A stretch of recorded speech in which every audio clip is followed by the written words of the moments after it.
A very good morning to you all. So class 8th, we are on chapter number 2nd, which is related to our history portion, and our chapter name is Trade to Territory. And in the previous classes we have done so many topics, and we are today starting our next topic, that is Second Anglo-Mysore War. In the previous classes we have done First Anglo-Mysore War, the introduction of Tipu Sultan, etc. So now let's start with today's topic. Second Anglo-Mysore War, year 1782-84. 4 साल तक Second Anglo-Mysore War चलता रहा. Now what are the causes of Second Anglo-Mysore War? We have done in the previous class. In the First Anglo-Mysore War, the First Anglo-Mysore War is the reason of Second Anglo-Mysore War itself.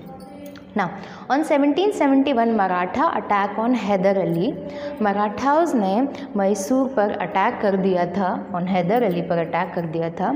अब एक treaty हुई थी in the previous war, in the first Anglo Mysore war, that कि अगर कहीं पर भी कोई भी नेबरिंग कंट्री मैसूर पर अटैक करती है तो ट्रीटी ऑफ मद्रास के अकॉर्डिंग ब्रिटिशर्स को मैसूर की हेल्प करनी पड़ेगी.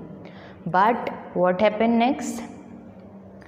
ब्रिटिशर्स ने मराठाओं से मैसूर की लड़ाई के बीच में जो भी वॉर हुआ था उसमें ब्रिटिशर्स ने मैसूर की हेल्प नहीं की थी. उन्होंने एक तरीके से मैसूर को धोखा दे दिया था ट्रीटी ऑफ मद्रास को तोड़कर. Now the next point is Hyder Ali find French more loyal than Britishers. दो companies at that time power में थी, एक British East India company and the second one is French company. So Britishers के बजाय जो हैदर अली थे, हैदर अली फ्रेंच पर ज़्यादा विश्वास करते थे, ब्रिटिशर्स पर ज़्यादा विश्वास नहीं करते थे. उनके अकॉर्डिंग ब्रिटिशर्स उन्हें धोखा देते थे. फ्रेंच थोड़े लॉयल होते हैं, भरोसा करने लायक होते हैं. Mahe was the trading centre of French. Here is Mahe. Though through Mahe war material brought to Mysore, Britishers try to capture Mahe. अब क्या हुआ? पहली रीज़न था treaty of Madras, second Anglo Mysore war का. दूसरा रीज़न हम बोल सकते हैं माहे. ये फ्रेंच का एक छोटा सा कम्युनिटी या फिर हम कह सकते हैं फ्रेंच ऑक्यूपाइड एरिया था जो कि मैसूर के अंदर आता था और यहाँ से ट्रेड किया जाता था वॉर मटेरियल का, मतलब युद्ध सामग्री यहाँ से ट्रेड की जाती थी. किसके अंडर आ रही है? मैसूर के. ब्रिटिशर्स ने क्या किया? इस फ्रेंच ऑक्यूपाइड एरिया को अपने अंडर करने की कोशिश की. है ये मैसूर के अंदर और ये एट दैट टाइम किसके अंडर था? फ्रेंच के अंदर. और ब्रिटिशर्स इस पर अटैक करके इस पर कब्जा जमाने की कोशिश करने लग गए. तो ये क्या हो गया? ये रीजंस हो गए सेकेंड एंग्लो मैसूर वॉर के. फर्स्ट रीज़न था मराठाओं से मैसूर की हेल्प नहीं की थी ब्रिटिशर्स ने, जबकि उनको हेल्प करनी चाहिए थी.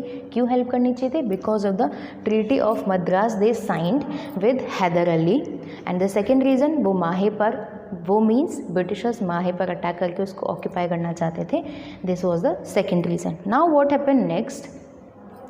हैदर अली, अब जब वॉर का टाइम आता है तो हैदर अली अगेंस्ट अलायंस करते हैं. अलायंस मतलब एक जो पड़ोसी देश है उनको अपने में मिलाने की कोशिश करते हैं, अपने आप को पावरफुल बनाने की कोशिश करते हैं. तो हैदर अली वापस से वो अलायंस बनाते हैं जो फर्स्ट एंग्लो मैसूर वॉर में बनाई थी, और वो अलायंस थी किसके साथ? मराठास एंड निज़ाम के साथ. तो क्या होता है? इन तीनों के अलायंस की वजह से 1780 Hyder Ali defeated British army. Hyder Ali second world war में एक छोटी सी वॉर में कर्नल बेली को हरा देते हैं. कर्नल बेली कौन थे? ब्रिटिश के साइड से. I am again repeating, 2 reasons हम लोगों ने पढ़ लिए किन किन रीजंस की वजह से वॉर हुई. अब वॉर में कौन किसके साइड से लड़ता है? ब्रिटिशर्स, हैदर अली, मराठा, निज़ाम, इन तीनों से ब्रिटिशर्स लड़ाई करते हैं. इन तीनों की जो पावर होती है उसके सामने ब्रिटिशर्स टिक नहीं पाते हैं. ब्रिटिशर्स छोटी सी लड़ाई में हार जाते हैं. कर्नल बेली और वो आलकोट नाम की जगह को कैप्चर कर लेते हैं. कौन? हैदर अली. नाउ उस टाइम पर जब गवर्नर जनरल को, ब्रिटिश ईस्ट इंडिया कंपनी के गवर्नर जनरल को ये बात पता चलती है कि हम इतने पावरफुल हैं बट फिर भी एक लड़ाई में, साउथ इंडिया की एक लड़ाई में हम हार जाते तो वो क्या करते हैं, वो किसको भेजते हैं नेक्स्ट, सर आयरकूटे को भेजते हैं। और उनका काम क्या होता है, सबसे पहले ये 3 लोग जो साथ हैं उनको अलग अलग करना। 3 लोग कौन, हैदर अली, मराठा, निज़ाम, इन तीनों ने पहले हरा दिया था। वापस गवर्नर जनरल ने भेजा सर आयरकूटे को कि आप पहले इन तीनों को अलग करो, तीनों अलग अलग होंगे तो इन्हें हराना ज़्यादा इजी हो जाएगा। तो इन तीनों को अलग करके वापस से एक वॉर होती है, इन तीनों को अलग कर दिया, रिमूव द अलायंस, किसने, सर आयरकूटे ने। सर आयरकूटे आए और उन्होंने इस अलायंस को तोड़ दिया, हटा दिया। इस वजह से in 1781 Hyder Ali was defeated by the Britishers in battle of Portonovo. In the battle of Portonovo तीनों अलग अलग हो जाते हैं। इस वजह से Hyder Ali in the second Anglo Mysore war हार जाते हैं। 7 दिसंबर 1782 हैदर अली डाइड। कुछ दिनों बाद, इन वॉर्स के बाद हैदर अली की डेथ हो जाती है ऑन 7 दिसंबर 1782। वॉर में लड़ते हुए, बहुत सारी परेशानियों को झेलते हुए, बीमारी से, इन सभी फैक्टर्स की वजह से उनकी डेथ हो जाती है। अब ये वॉर जो थी वो अधूरी छूट गई। इसको आगे कौन संभालते हैं, उनके बेटे और Tipu Sultan. Tipu Sultan continue this war till 1784। उनकी डेथ 82 में हुई है और 2 साल तक, अगले 2 साल तक सेकेंड एंग्लो मैसूर वॉर की जो कमान है वो टीपू सुल्तान अपने हाथ में लेते हैं। Understood? I am again repeating. War के 2 रीज़न। पहला रीज़न, मराठाओं से जब लड़ाई हुई मद्रास की, तब हेल्प नहीं की ब्रिटिशर्स ने। सेकंड, माहे पर हक जमा रहे हैं ब्रिटिशर्स। लड़ाई होती है, 3 लोग साथ आते हैं, Hyder Ali, Marathas and Nizam. They defeated British army. Then who came? Sir Eyre Coote arrived and remove the alliance. Sir Eyre Coote आने के बाद ये अलायंस जो है, तीनों की अलायंस रिमूव हो जाती है and Hyder Ali defeated.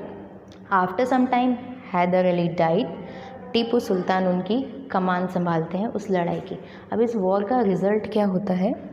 No side won the war. कोई साइड वॉर जीत ही नहीं पाती है। इतना लड़ाई, इतनी सारी लड़ाई, इतने सारे, हम कहते हैं जान माल की हानि होती है, तो हम ये नहीं कह सकते कि ब्रिटिशर्स जीत गए, हम ये नहीं कह सकते कि नेक्स्ट टीपू सुल्तान जीत गए थे। Treaty of Mangalore was sign